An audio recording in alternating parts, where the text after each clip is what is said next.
दोस्तों, क्या आप जानते हैं गांधी के वध के बाद क्या हुआ था? दोस्तों, बहुत ज्यादा हिंदुओं की सरेआम हत्याएं की गई थीं। हजारों घरों को जला दिया गया था। आप में से बहुत कम लोगों को पता होंगी ये बातें, क्योंकि आपको बताया ही नहीं गया था। एक गांधी के वध को तो सबको पढ़ाया गया था, लेकिन उसी गांधी के वध के बाद गांधी के अनुयायियों ने हिंदू ब्राह्मणों की बहुत ज्यादा संख्या में हत्याएं की थीं। नाथूराम गोडसे एक चिंतपावन ब्राह्मण हिंदू थे। इसीलिए वहां के ब्राह्मण हिंदुओं को टारगेट किया गया और चुन चुन कर मारा गया। उनके घरों को जला दिया गया। यह हिंसा मुख्य रूप से महाराष्ट्र के सतारा, पुणे, कोल्हापुर और बेलगाम जैसे क्षेत्रों में केंद्रित थी। ये लोग जो हिंदुओं को मार रहे थे, वो वही लोग थे जो गांधी को और उनकी अहिंसा को बहुत मानते थे। जो लोग कहते थे कि गांधी अहिंसा से ही आजादी ले आएंगे।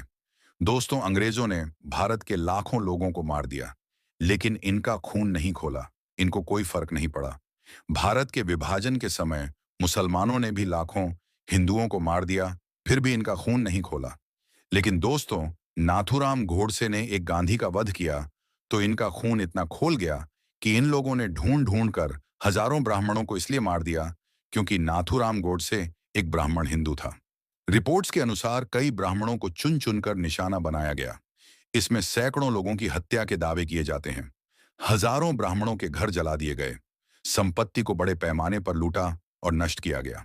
खबरों के मुताबिक अकेले सतारा जिले के लगभग 400 गांवों में हजारों ब्राह्मणों पर हमले हुए और लगभग 1500 घर जला दिए गए। जिन लोगों के उपनाम गोडसे के समुदाय से मिलते जुलते थे, जैसे आपटे, गोखले, जोशी, कुलकर्णी, देशपांडे आदि, उन्हें विशेष रूप से निशाना बनाया गया।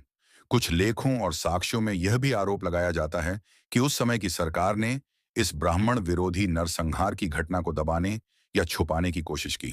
प्रोफेसर जेम्स मेनोर और मॉरिस मॉरिस जैसे कई पश्चिमी इतिहासकारों और समाजशास्त्रियों ने इस विषय पर शोध किया है, खासकर चित्पावन ब्राह्मणों पर हुए हमलों और उनकी संपत्ति के विनाश के संबंध में।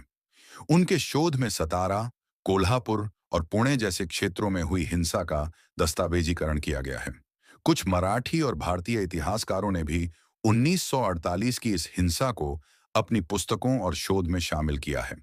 यह घटना इतिहास की उन घटनाओं में से एक है जिसे मुख्य धारा के इतिहास में अक्सर कम स्थान मिला है, लेकिन यह पुस्तकों और अकादमिक शोध में दस्तावेजित है।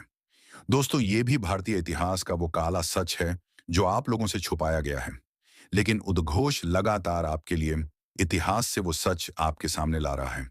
अगर आपको वीडियो पसंद आ रही है तो शेयर कीजिए और उद्घोष यूट्यूब चैनल को सब्सक्राइब कीजिए। जय हिंद, भारत माता की जय।